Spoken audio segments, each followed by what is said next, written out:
नमस्कार मैत्रिणींनो, अंजू रेसिपीमध्ये आपल्या सर्वांचं स्वागत आहे। आज आपण बघणार आहोत शेवग्याच्या शेंगांची रस्सा भाजी कशी बनवायची।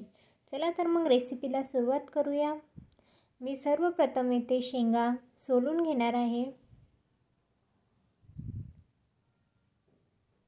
आता या शेंगांचे बारीक बारीक तुकडे करून घ्यायचे आहे।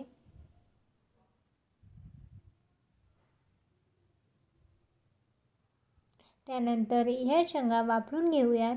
त्यासाठी मी इथे कढईमध्ये 2 ग्लास पाणी आणि चवीनुसार मीठ टाकले आहे।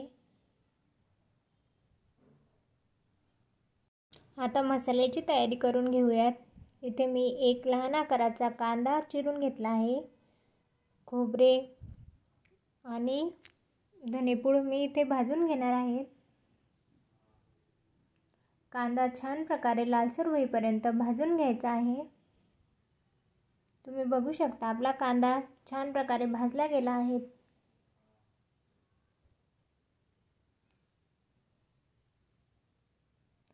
त्यानंतर खोबरे सुद्धा लालसर होईपर्यंत भाजून घ्यायचे।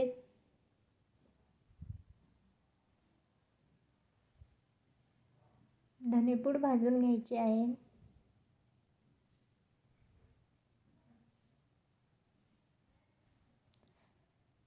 आपले मसाले भाजून तयार झाले आहेत। आपल्या शेंगा पण छान प्रकारे वाफळल्या गेल्या। आता हे सर्व मसाले मिक्सरमधून काढून घेऊयात।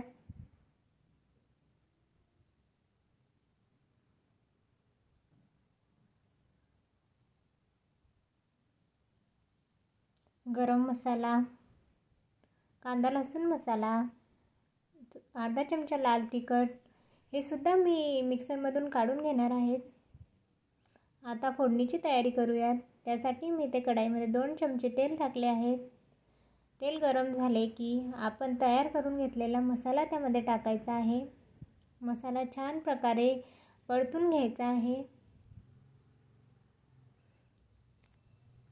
आता आपण वाफळून घेतलेल्या शेंगा त्यामध्ये टाकायच्या आहे।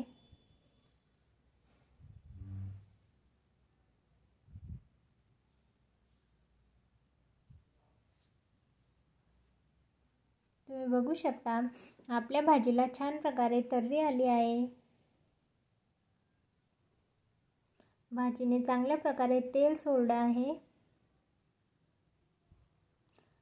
आपली झणझणीत आणि एकदम स्वादिष्ट शेवग्याच्या शेंगांची भाजी तयार आहे।